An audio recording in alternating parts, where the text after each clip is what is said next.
क्योंकि आलोचना की बात है और भाषा पे बात नहीं हो पाती है, केवल किताबें सामने आ जाती है, कोई कमी या अभाव पे हम बात नहीं करते हैं, चाहे वो भाषा को लेकर हो या कथन को लेकर हो।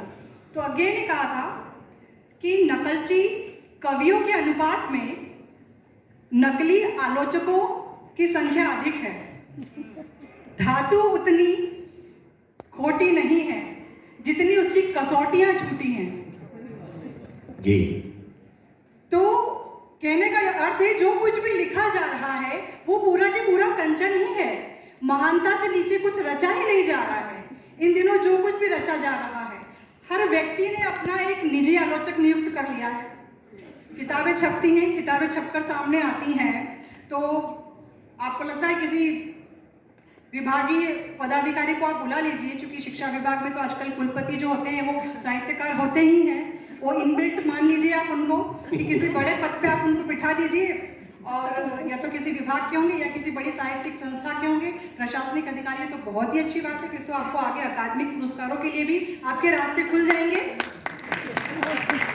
तो मुझे लगता है कि यहाँ से हमारे रास्ते बनते हैं कि आपके पास अगर एक खेमा है, शिविरबद्ध आलोचना की मैं बात करूँ, आपके पास अपना एक खेमा है जिसमें व्यक्ति प्रशासकीय अधिकारी हो, जिसमें व्यक्ति कहीं ना कहीं एक शैक्षणिक बड़े पद पर हो, या उसके पास कोई बड़ी सी कुर्सी हो, तो निश्चित रूप से आपकी किताब पे ना तो भाषा पे बात होगी, ना ही उसके विचार पे बात होगी। क्या वो किताब अंत में, जो हम समकालीनता की बात कर रहे हैं, क्या उसकी समकालीन प्रासंगिकता रहेगी उस किताब की, हमें नहीं पता। शायद आज जन्मेगी और आज ही वो मर जाएगी। वो न तो रामायण बन पाएगी ना महाभारत बन पाएगी। रामायण और महाभारत जैसा जो साहित्य है वो समकालीन साहित्य की श्रेणी में आज भी क्यों आता है, जबकि महाभारत तो एक ऐसा है जो हमारे आज के कलयुगी मंच पर चलचित्र की तरह है।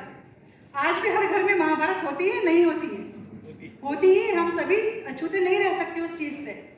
तो मुझे ऐसा लगता है, अगर ऐसा होता कि शायद इसीलिए हमारे हिंदी साहित्य में एक नई चीज है जिसपे हम मैं आना चाहूंगी, शोध की एक दृष्टि होती है जी। क्योंकि कोई भी साहित्य अंतिम नहीं होता। जो रामायण महाभारत या जितनी भी कृतियां रची जा चुकी हैं या लिखी जा चुकी हैं, वे अंतिम नहीं हैं। हमेशा उनमें एक पुनरावलोकन दृष्टि बनी रहती है, उसका अभाव नितांत पाया जा रहा है। अगर ऐसा नहीं होता तो शायद वाल्मीकि जी ने जो रामायण लिखी वो अंतिम होती, क्योंकि वाल्मीकि जी के बाद भी रामायण लिखी गई। शायद जो राधेश्याम कथावाचक जी हैं उन्होंने रामायण लिखी, तुलसीदास जी ने रामचरितमानस लिखी, साकेत लिखा, और मैं नाम लेना चाहूंगी आदरणीय, बहुत आदर के साथ नरेंद्र कोहली जी का, उन्होंने भी रामकथा ही लिखी। तो अगर साहित्य अंतिम होता, पुनरावलोकन दृष्टि की हमें सतत आवश्यकता है। एक ही विषय पर कई बार लिखा जा सकता है, लेकिन नई स्थापनाओं के साथ, नई दृष्टि के साथ, उस शोध की बहुत जरूरत है।